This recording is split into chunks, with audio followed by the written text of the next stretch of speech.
El interés por el volcán de Colima, o mi interés personal, es porque pues yo crecí en Jalisco y en Colima, ¿no? O sea, en esa región. Y luego, en algún momento, bueno, yo también hice un posgrado en Ciencias de la Tierra. Entonces,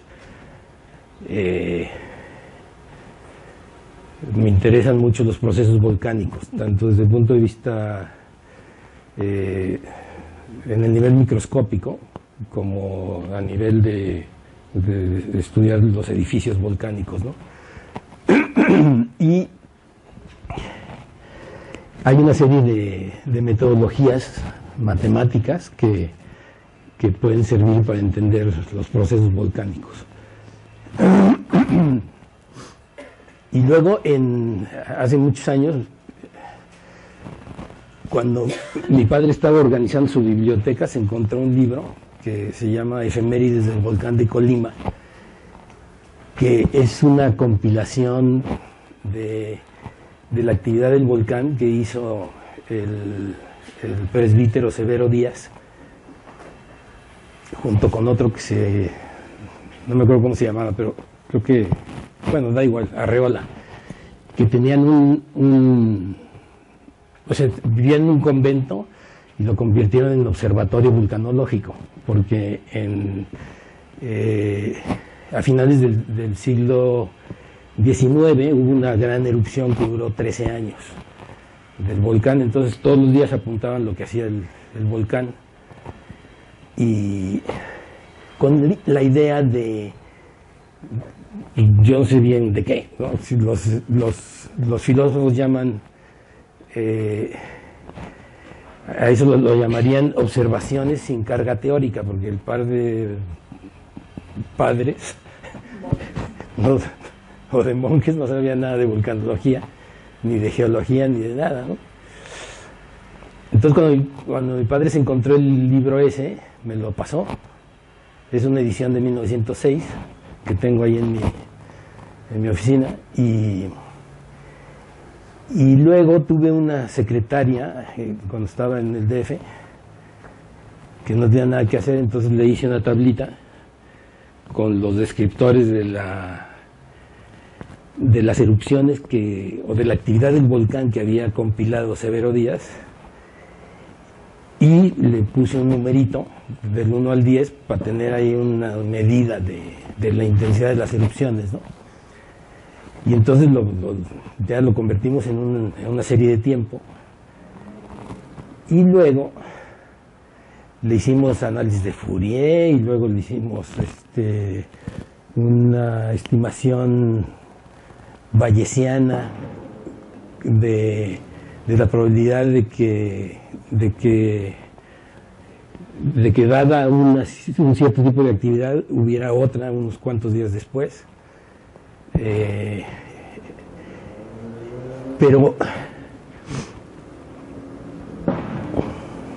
Pero esas cosas pues no dan mucha información sobre es decir, como para predecir algo, ¿no? Y sí, lo que se hizo fue ajustar una cadena de Markov de orden 3, creo, y entonces no puedes decir nada sino con 2 días de antelación, ¿no? Y luego pues, el volcán de Colima se ha estudiado muchísimo porque es el más activo de América del Norte y de México. Y de hecho hay cosas muy interesantes, como por ejemplo que se han desarrollado métodos sísmicos para hacer como una especie de tomografía a gran escala.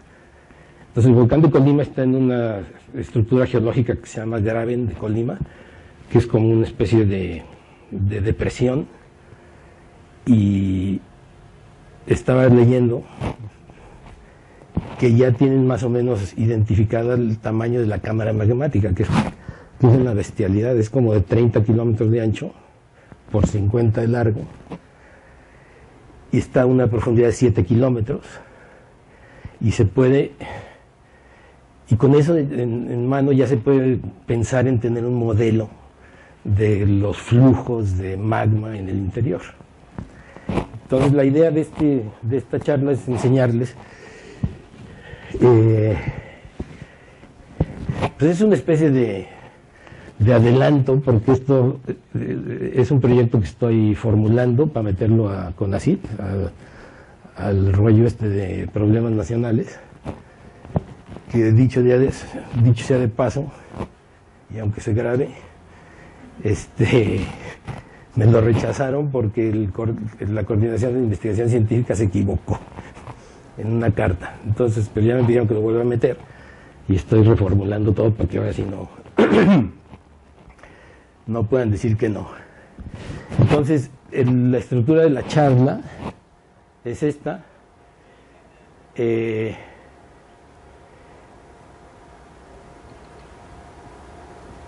Entonces, bueno, eso ya se los dije, es el volcán más activo de México. En México hay, ahorita vamos a ver, como 14 volcanes activos. Esta foto acaba de ganar un concurso de National Geographic. Es de un fotógrafo aficionado de Colima, que le tocó la suerte de ver la super descarga eléctrica, ¿no?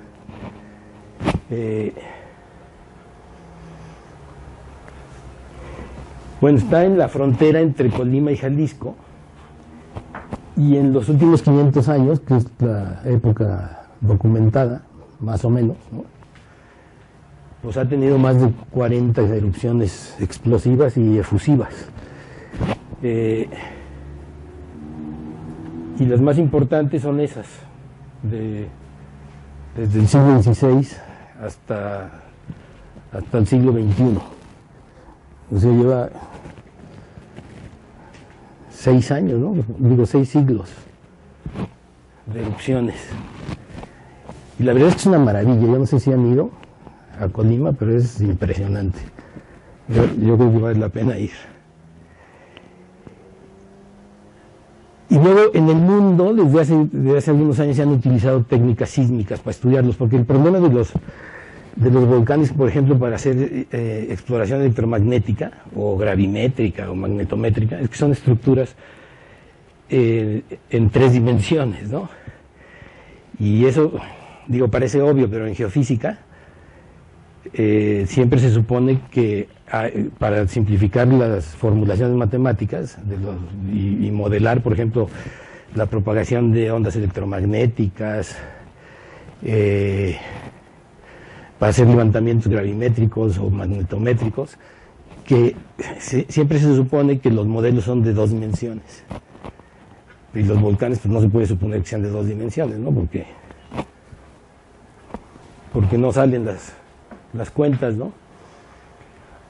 Entonces se ha descubierto que el análisis del ruido volcánico durante la erupción puede dar buenísimos resultados. De hecho, ya hay unos cuantos artículos de experiencias exitosas en Indonesia con el monte Semeru, y en Ecuador con ¿cómo se llama el de Ecuador?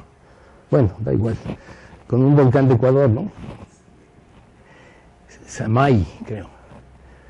Y resulta que en México nadie hace esto, ¿no? Ese tipo de análisis. Siguen los sismólogos, como son de origen geológico, entonces no se meten en complicaciones que no sea análisis de Fourier, ¿no? Pero para analizar ruido es necesario meterse a métodos más sofisticados.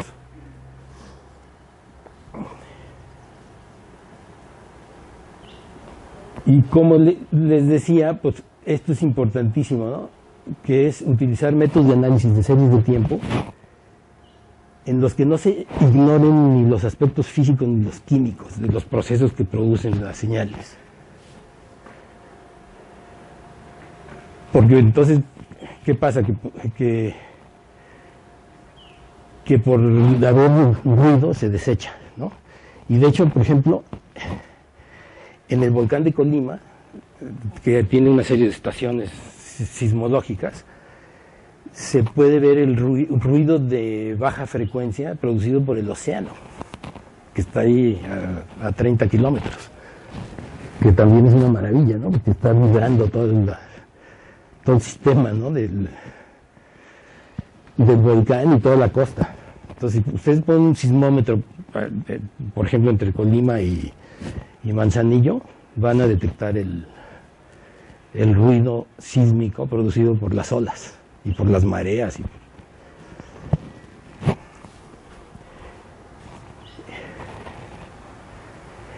Entonces aquí la idea es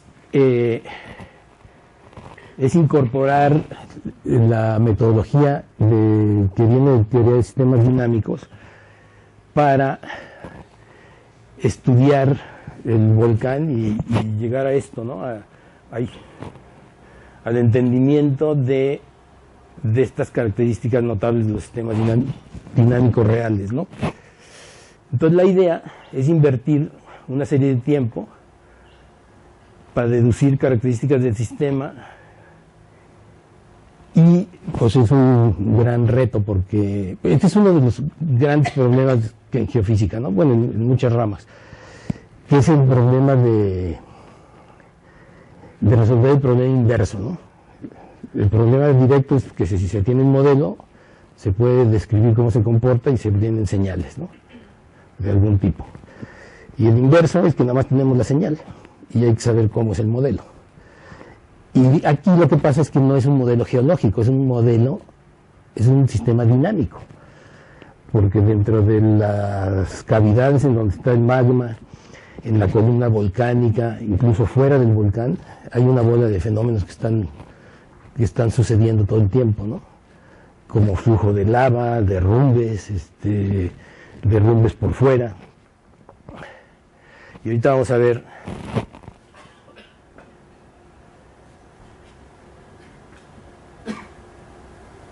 bueno, pues todo eso no se conoce, ¿no? Es lo que les estaba diciendo, de que las características de los conductos de magma, de las rocas que lo rodean, de la composición química, de los mecanismos hidrotermales, y por ahí lo debe decir, lo dice acá abajo, etcétera, eso no se conoce. Apenas ahora se empieza a medio tener idea de cuál puede ser la estructura del interior, ¿no? Y luego pues hay fenómenos como estos, ¿no? De la falla mecánica de las rocas, las variaciones de presión y temperatura en la cámara. Ahí no lo dice, pero también la cámara magmática se puede comportar como una especie de reactor químico, y entonces cambian las composiciones de las lavas, ¿no? de los magmas. Por ejemplo, aquí en Chichinautzin, hace años, se estudiaron la composición de las distintas derrames de lava, que por cierto llegan hasta acá. Y entonces inventaron un rollo ahí los geofísicos, no digo quién, porque son mis amigos, pero de que había varias cámaras magmáticas y que no sé qué. Y resulta que en química se puede ver que hay reacciones químicas cíclicas que dependen de las condiciones termodinámicas y que producen diferentes compuestos y por lo tanto diferentes minerales. Y entonces las diferentes erupciones pueden tener composiciones diferentes. Entonces eso también hay que tenerlo en cuenta. Y luego este otro fenómeno, que es el fracturamiento y fragmentación del magma, que también, dicho sea de paso, es el responsable, ese fenómeno de fracturamiento y fragmentación, así hasta partículas muy finas del magma, es el responsable de la carga eléctrica, que luego se descarga en las erupciones volcánicas, ¿no? Y aquí, pues no es cierto lo que dicen los vulcanólogos, de que es la interacción de la ceniza con el aire, como si fuera cuando se peinan, los que tienen pelo, y que está seco, entonces se carga el peine, ¿no? Por fricción con el pelo, ¿no? Pues eso no es cierto en el caso de los volcanes. En el caso de los volcanes lo que pasa es que se rompen cantidades bestiales de enlaces covalentes, que son los enlaces que unen el silicio con el oxígeno, que es el principal componente de los magmas, que tiene como entre 50 y 90% de dióxido de silicio, y al romperse recupera la carga que está en el enlace covalente y se carga, y por eso las descargas en los volcanes son volcán-volcán o ceniza-ceniza, no son tierra-nube, ni nube-tierra, ni nada de eso, ni nube-nube.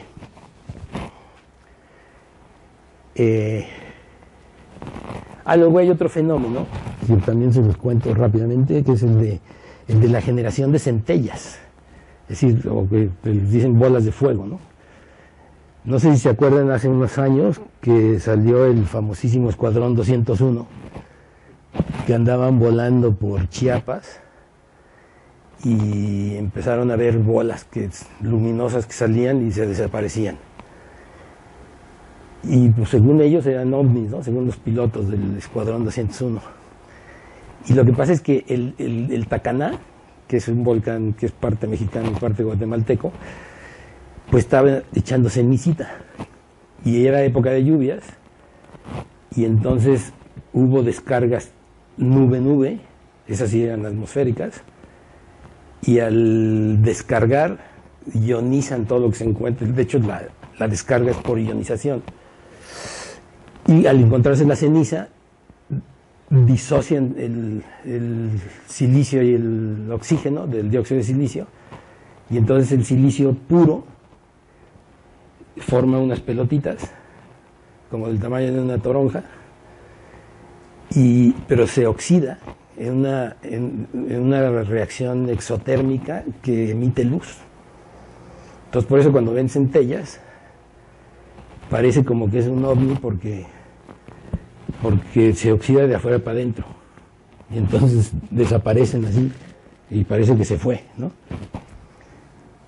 Alguien del Instituto de Física aclaró por primera vez que eso no era cierto, de que eran ovnis y que no sé qué, ¿no? Porque todavía creo que hasta López Dóriga anda diciendo eso, ¿no? Que son ovnis en el Popo y no sé qué. Son centellas, igual en Colima. Bueno,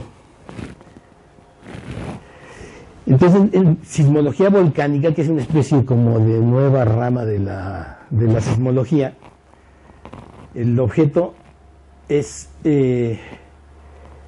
separar las diferentes señales y asociarlas a los diferentes procesos que ocurren dentro del volcán. Y ahí es en donde entran las matemáticas, ¿no? Porque que hay que hacer una serie de modelos conceptuales, matemáticos y numéricos para la interpretación de esas señales. Y todo esto está en el centro del afán de predecir erupciones volcánicas, ¿no?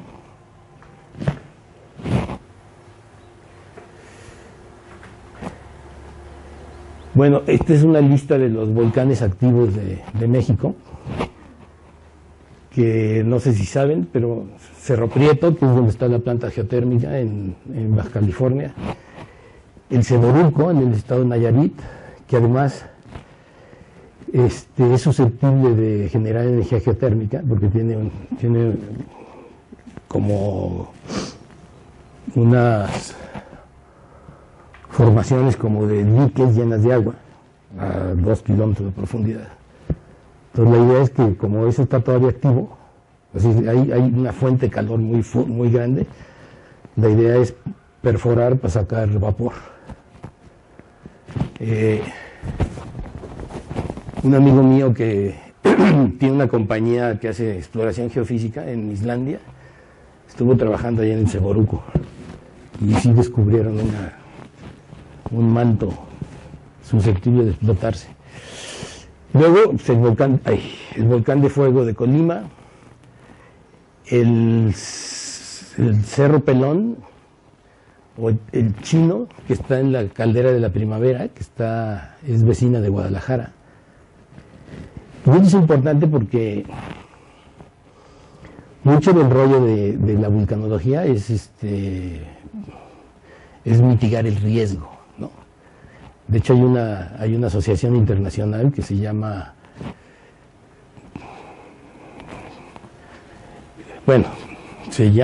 Asociación Internacional de Vulcanólogos, y que, no sé, pero al final dice y mitigación de riesgo. Es una de las cosas que más les interesa, ¿no? A mí me da igual el riesgo. A mí me interesa entender el fenómeno, ¿no?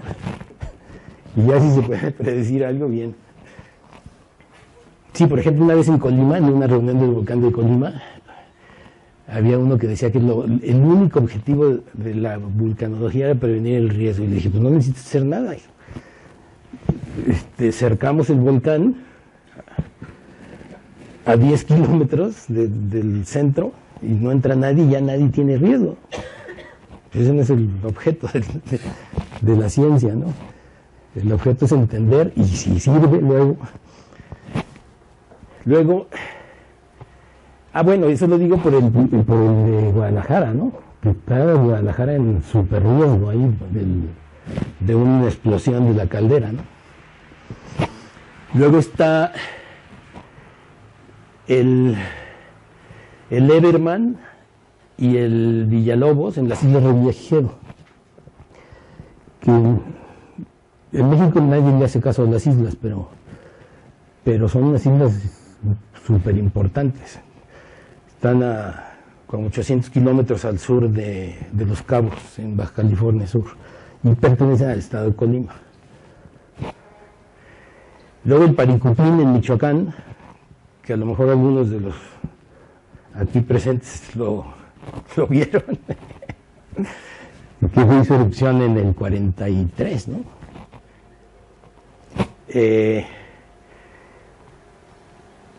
En los Azufres, en Michoacán, en San Andrés, que ese está activísimo. Yo cuando me dedicaba a hacer exploración geofísica, hice exploración ahí, y gracias a eso se hizo una plantita geotérmica ahí en los Azufres. Y si van en avión a Guadalajara, desde el avión se ven las fumarolas la salida de vapor de los azufres. Luego está el Jorullo en Michoacán, que se pertenece a un campo volcánico que tiene 1440 volcanes entre Michoacán y Guanajuato. El Chichón o el Chichonal en Chiapas, el Derrumbado Rojo en la caldera de los Humeros en Puebla, que también ahí hicimos exploración, el Popo, el San Martín en los Tuxtlas, el Tacaná entre México y Guatemala, y entre la Ciudad de México y Cuernavaca hay decenas de volcanes. Esto se los digo para que se asusten porque es un campo de volcanes de ceniza monogenéticos, es decir, que se producen en un solo evento. Y es un campo que está activo, tiene alrededor de 240 volcanes. Entonces ahorita hay gente del Instituto de Geofísica que están fechándolos apenas, a ver. Y ahí entra también otro tema de matemáticas, que es el de encontrar el comportamiento de cómo surge, ¿no? Porque no hay una línea, digamos, del tiempo, ¿no? Que digas, de aquí para acá van saliendo, ¿no? Son como aleatorios. Entonces ahí se podría hacer un modelo booleano para saber dónde puede salir otro, ¿no? Y ver, con las diferencias de fechas, también ver cuál es el tiempo en el que se manifiesta todo el yacimiento de magma que hay en el interior aquí, ¿no? ¿Todos están en la Sierra Madre, más o menos alrededor de...? No, ¿qué volcánico? No, no, en la Sierra Madre no. ¿Por qué de este lado, no? No está nadie por allá, por Chihuahua, por este lado no hay No, lo que pasa es que los volcanes están asociados a las zonas de subducción. Si las placas, la placa del Pacífico, que tiene placas chiquitas como la de Cocos y otro que se llama el bloque Jalisco, y se está metiendo debajo de la placa americana, entonces hay zonas en donde aumenta la presión del manto y la corteza es más o menos delgada, como aquí en la Ciudad de México tiene 47 kilómetros o una cosa así, cuando normalmente las placas son del orden de 100 kilómetros de espesor. Entonces a la hora de aumentar la presión, pues se fractura y sube el material del manto, ¿no? Del manto superior, y es lo que produce el vulcanismo. Entonces el vulcanismo en México va desde el estado de Veracruz hasta Colima, y luego en el norte, en Baja California, y en el sur, porque hay una falla gigantesca en la frontera con Guatemala, que ya no me acuerdo cómo se llama, por Chucmotagua o no sé qué, que es la responsable de todo el vulcanismo de ahí del Chichón y del Tacaná, etc.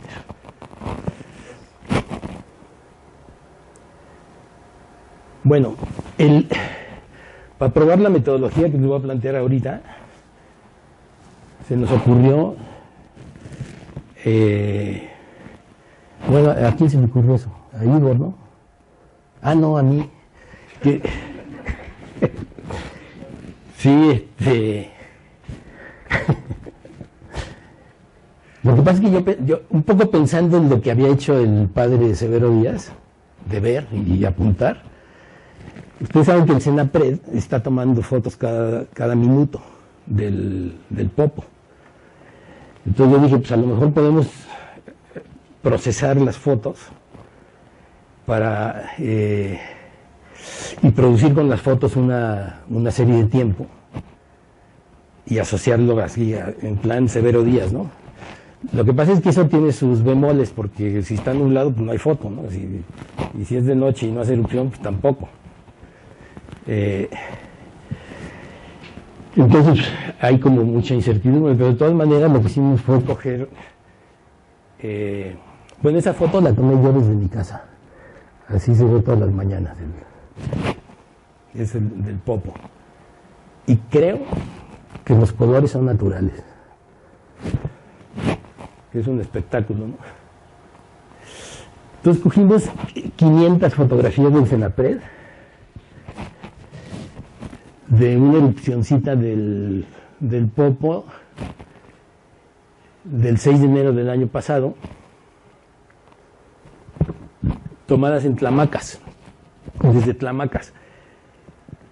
Y pues a esa hora, en enero todo es de noche. Y entonces lo que se hizo fue coger, a ver si se me quita el pulso de maraquero, una línea por aquí, y verla, y la descompusimos en sus componentes rojo, verde y azul, y entonces se sacó la intensidad de cada canal, y sobre ese se hizo el análisis que vamos a ver ahorita. Pero era más bien para ver si la metodología nos daba, primero para echarla a andar, y luego para ver si nos daba resultados interesantes, ¿no?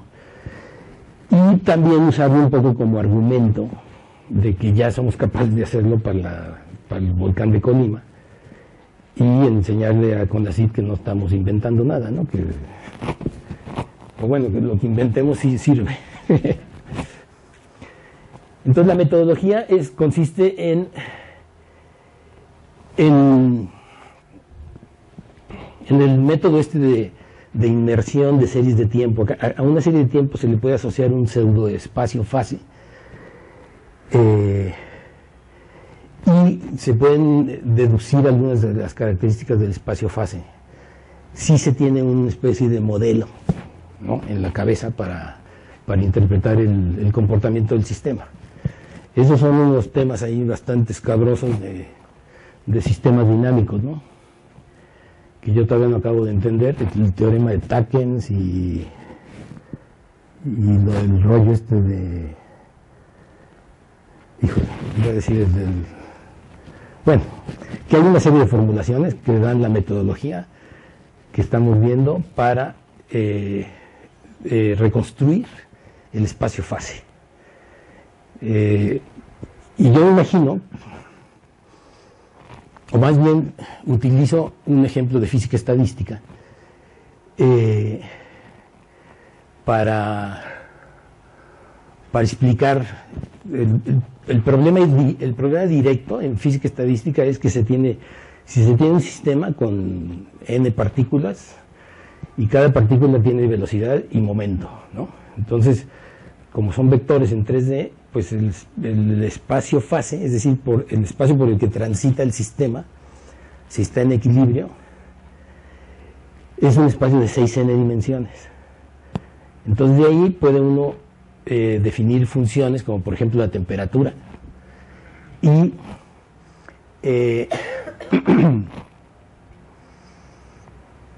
entonces hacer una serie de tiempo de la temperatura que está asociada a ese espacio fase, ¿no? O a esa región del espacio fase. Entonces resulta que para cualquier serie de tiempo se puede hacer una cosa similar. Entonces puede ser ruido volcánico o de ruido luminoso o lo que sea. Y entonces la idea es encontrar las características del espacio fase. Entonces una de ellas es esto que se llama el retraso que está dado, y esto lo voy a decir así como receta de cocina, por el primer cero de la función de autocorrelación de la serie.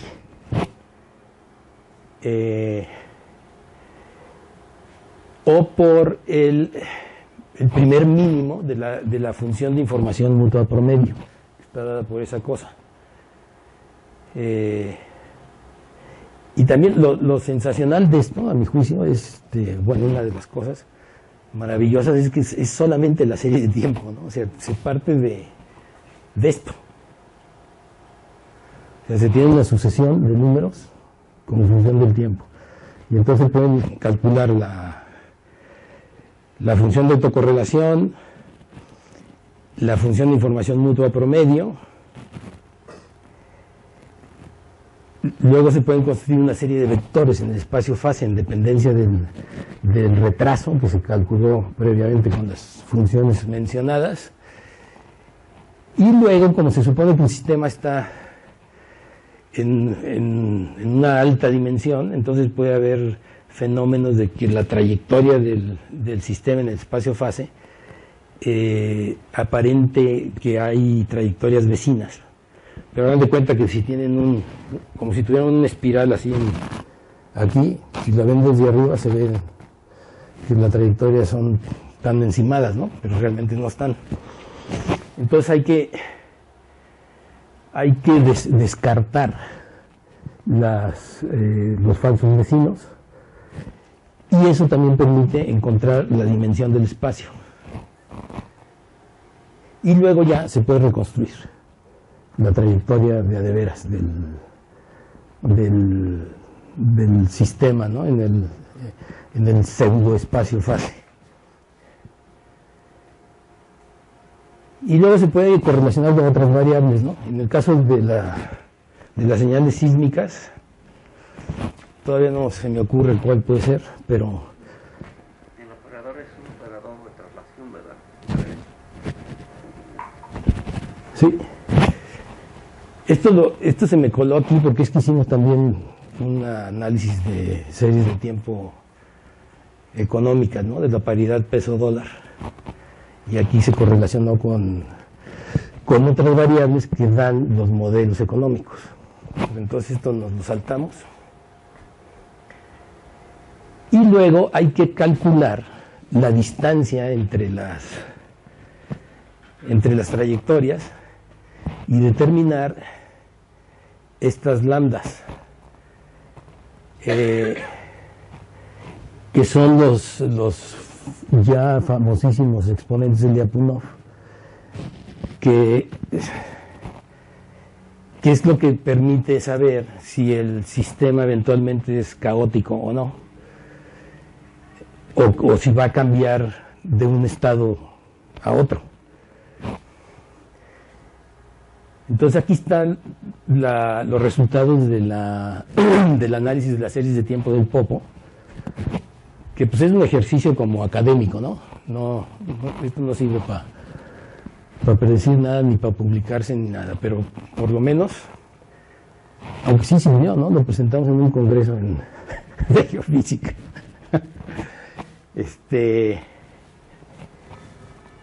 Y entonces está sensacional porque se puede calcular el retraso. Este es el primer cero de la función de autocorrelación, que coincide con el primer mínimo de la información mutua promedio. Luego al ir quitando vecinos falsos, llegamos a la conclusión de que el sistema en espacio fase es dimensión 4, y luego se pudo reproducir la posible trayectoria del sistema por ese espacio. Y todavía no sacamos ninguna conclusión de esa trayectoria porque pues como que no sé, no valía la pena, ¿no?, molestarse con eso. Y ahora les voy a enseñar los datos del volcán de Colima. Estas fotos son, creo que son de la Universidad de Colima, esas me las volé, pero son de la erupción del 2015, fíjense. Y aquí uno de los procesos, bueno, y estos son los datos que tenemos que procesar, que fíjense cómo hay diferentes patrones. Por ejemplo, aquí pues hay un patroncito así, que según una colega vulcanóloga de la Universidad de Colima, que va a venir la semana próxima, se deben a pequeñas explosiones dentro del volcán. Y luego este hombrito que tiene aquí, que tiene también ruido, son como explosiones encima del proceso de producción de un domo, porque va saliendo el magma subiendo por la columna, la columna que desemboca en el cráter, y sube. Y fíjense en una cosita que les voy a enseñar al rato, ¿no? Aquí, esto fue después de la explosión del domo, y ahí está cayendo la lava en la noche de esa misma. Esta la tenía que haber puesto al revés porque esta es posterior a esta. Este es como quedó. Se destruyó también el labio del cráter, y fíjense cómo el agujero se vino hasta acá, ¿no? O sea, que se hizo el domo, subió, explotó, se vino todo el material piroclástico para abajo, rompió el cráter. Y eso está reflejado en estos piquitos de por aquí. Y luego sigue el proceso de reconstrucción del domo, porque eso está fluyendo todo el tiempo, ¿no? Pero eso lo saben. Es decir, si simplemente ven esta señal, pues puede ser el perfil de cualquier sierra, ¿no? O puede ser cualquier cosa. O sea, el chiste es, bueno, los vulcanólogos de Colima saben a qué se debe cada cosa, porque tienen el volcán enfrente y tienen detrás el monitor en donde están viendo las señales en tiempo real. Pero el reto mío, o para nosotros, es hacer el análisis del ruidito y ser capaces de detectar vía la reconstrucción de la trayectoria del sistema en el espacio fase, de detectar cuándo va a cambiar de comportamiento, ¿no? Esa es la idea. Bueno, en la parte de abajo lo que se grafica es la frecuencia contra el día. Es otra representación de lo mismo.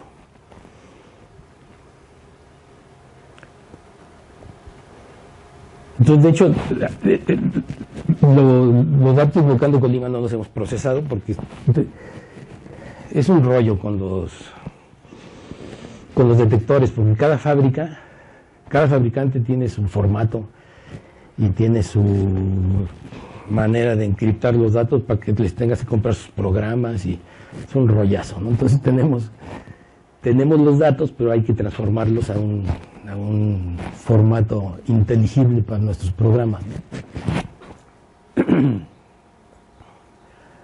Pues aquí está todo el mundo que trabaja en esto.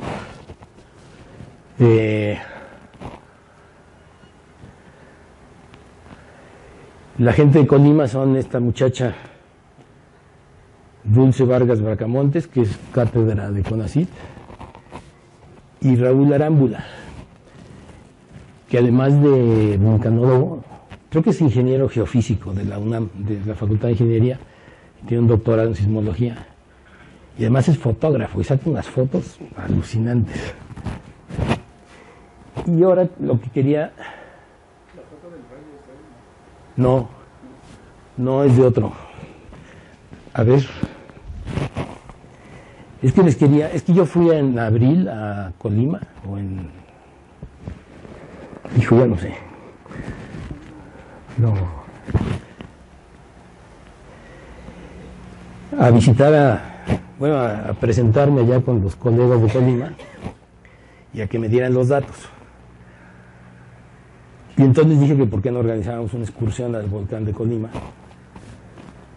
que ya había yo ido antes, ¿no? Ahí cerca por los Nogueras. Además eso me trae recuerdos porque está Villa de Álvarez y luego más adelante los Nogueras, y como yo me apellido Álvarez Noguera, le tengo mucho cariño a la familia. Y entonces sí organizé una excursión, pero en avioneta. Entonces yo estuve a punto de echarme para atrás, pero al final dije no. Y entonces les quiero enseñar un video del sobrevuelo. Este es de 20 segundos, no se asusten. de parte del sobrevuelo que hicimos al cráter, para que lo comparen con la que vimos, ¿no? De cómo ya se está reconstruyendo otra vez el domo. A ver si le atino aquí.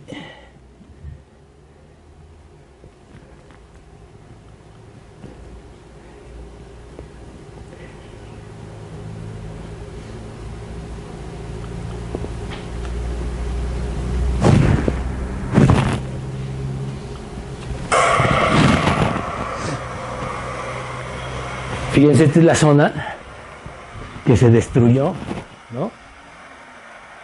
Y ya se está reponiendo. El volcán tiene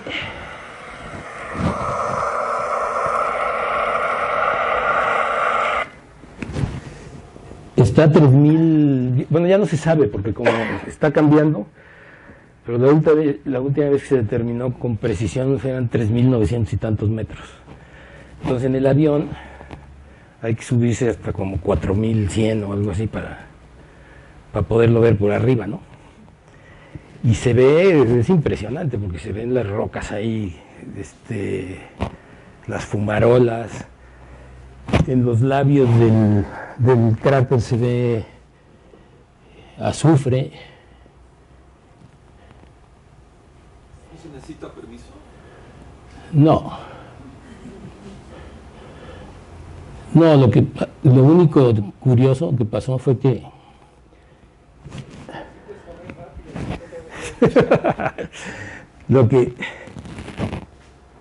esa foto es mía bajando ya hacia el aeropuerto, y aquí se ve el derrame del 2015. Ahí está el cráter roto, y luego esto todo, que son los flujos que llegaron hasta 10 kilómetros de distancia.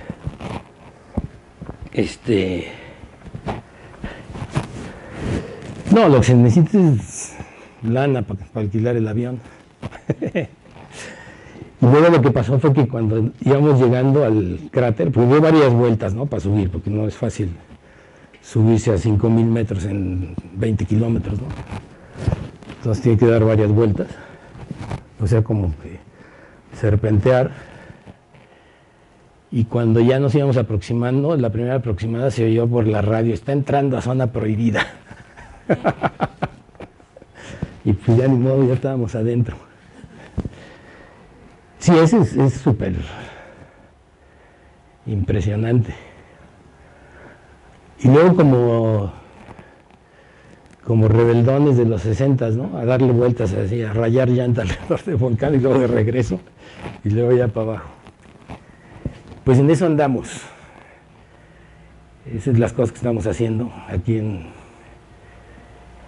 en grupo. Y yo le tengo mucha fe a esto. Yo creo que sí puede dar buenos resultados.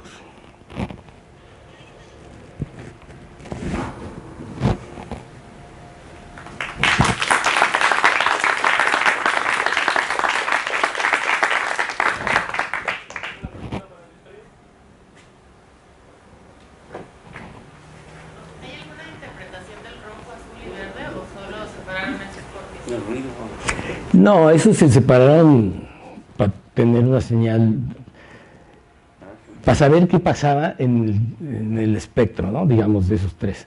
Pero son prácticamente iguales, ¿no? O sea que lo podías haber hecho solamente en la intensidad luminosa y ya está. No.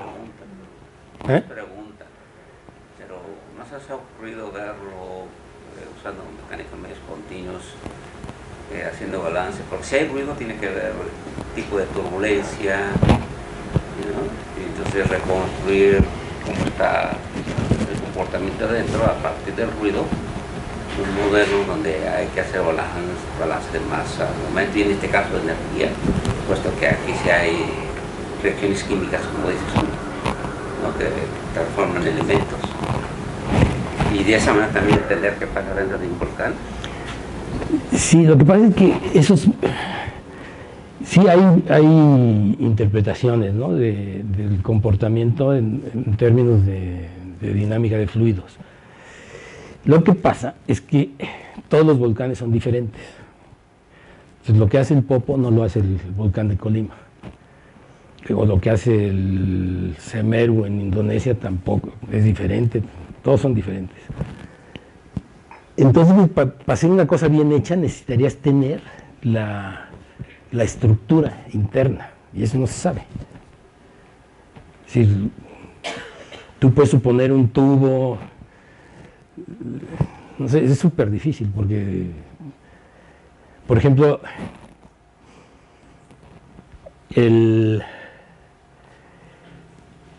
la interacción del magma con las paredes, pues debe haber un gradiente de temperatura que se extiende así en unas distancias grandes, ¿no? Es decir, no es que vaya un fluido por un tubo, ¿no? Sino que si viene magma nuevo a alta temperatura, pues fundirá las paredes, ¿no? De lo que ya existe, y eso a lo mejor se cae dentro del propio magma, en fin, o sea, son unos fenómenos súper complicados, ¿no? Decías que en Ecuador y en algunos lados sí estaban analizando el ruido ese, ¿no? Sí, en Indonesia y en Ecuador, y creo que hay uno acabo de ver uno en el Polo Sur, sí, no me acuerdo dónde, pero no. Esa es otra, ¿no? En Chile también hacen lo suyo, los volcanes, ¿no? Entonces hay un potencial muy grande de aplicación de esto, ¿no? Y esta organización de vulcanología, la YAFSEI, la que les digo de Asociación de Vulcanólogos o de Vulcanología y Química del Interior de la Tierra, en el 2007 se echaron un manifiesto de que hay que meterle matemáticas a la vulcanología, porque hay una bola de fenómenos que no... Pues, si hay algunas voluntarias que quieren algún volcán. Hace las vivas. Por algo se hacía antes. No, Sí. respecto de los colores, Aclarar, las fotografías se sacan en el famoso RGB, que es el formato de rojo, verde, azul. Resulta que hay 5 o 6 distintos formatos. Uno es de Adobe, otro es, en fin, hay un montón, ¿no? Y en Cenapred, lo único que logramos saber es que la cámara que está en Tlamacas es distinta de la que está del otro lado. Entonces es muy probable que no tengan, para empezar, el mismo formato. Y segundo, nadie sabe cuál es el formato en el que graban esas cámaras, ¿no? Entonces, los colores pues no, tampoco nos pueden decir mucho. Se pueden separar muy bien, pero ya una vez separados, saber a qué se deben o algo es dificilísimo, ¿no? Sobre todo porque además los anchos de banda de cada uno de los colores son muy amplios. Entonces se empalman, como serían una Ay, luego la otra es que el monitoreo, es decir, el muestreo de la señal sísmica es varias veces por segundo. Entonces, por ejemplo, si quieres analizar la colección esa de datos de septiembre a diciembre de 2016, pues tienes millones de datos, ¿no? Y por eso es que viene la colega esta de Colima, porque la escuela la semana que entra es de muchos datos, ¿no? Entonces ahí hay que tener una tecnología ahí especial para procesar eso, ¿no? Y la idea también sería procesarlo en tiempo real, porque si no, no sirve la predicción, ¿no? Entonces ahorita nos vamos a limitar a hacer postdicción, a ver si podemos detectar los cambios esos que esta colega ve a simple vista, a ver si podemos verlos en el comportamiento de los exponentes Lyapunov.